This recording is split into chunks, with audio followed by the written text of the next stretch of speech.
Ever since my first ever mobile phone, way back in the year 2010, I've been an iPhone guy. Starting with the iPhone 4, I upgraded to the 6 Plus and have been rocking the 6S Plus for the past 3.5 years. But after waking up this morning and being met with a dead screen, and not wanting to invest another $220 into a screen replacement, I decided to look elsewhere, needing something with a great camera, to be new, wallet-friendly, and to have a headphone jack.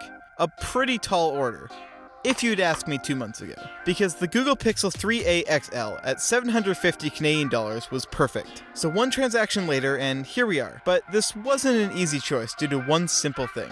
But with my hand pretty much forced, I switched to Android.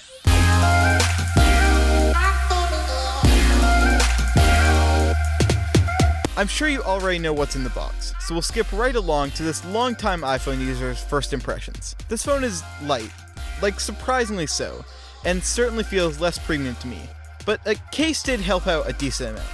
Perhaps it'll get better with time, but the fingerprint reader is noticeably slower and more frustrating to set up and use than on my 3-year-old iPhone. And I want iMessage back already, but I'll be damned by the rest. That screen, although maybe not sharper, is bright and oh so vibrant. Thank you, OLED. And always on? Yes please. Not even the XS Plus has that. And when compared to the Pixel 3a, the speakers on my iPhone are a goddamn joke.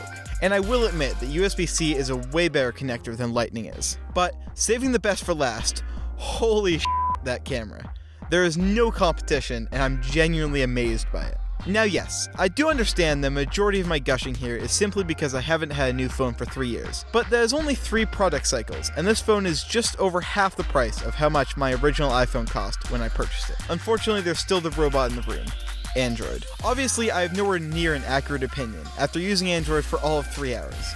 But currently, it just feels so much messier and unclean.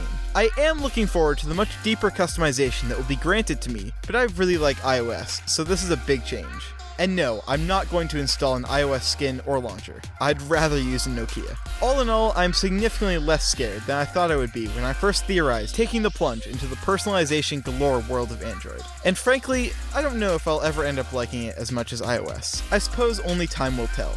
Time in which I suspect I'll be getting flamed from both sides in the comments of this YouTube video. If seeing a later update video on me switching to Android is something that you'd be interested in, let me know. But whatever the outcome in my switching to Android, I think we can all agree that it's high time I give up my Starbucks Gold card.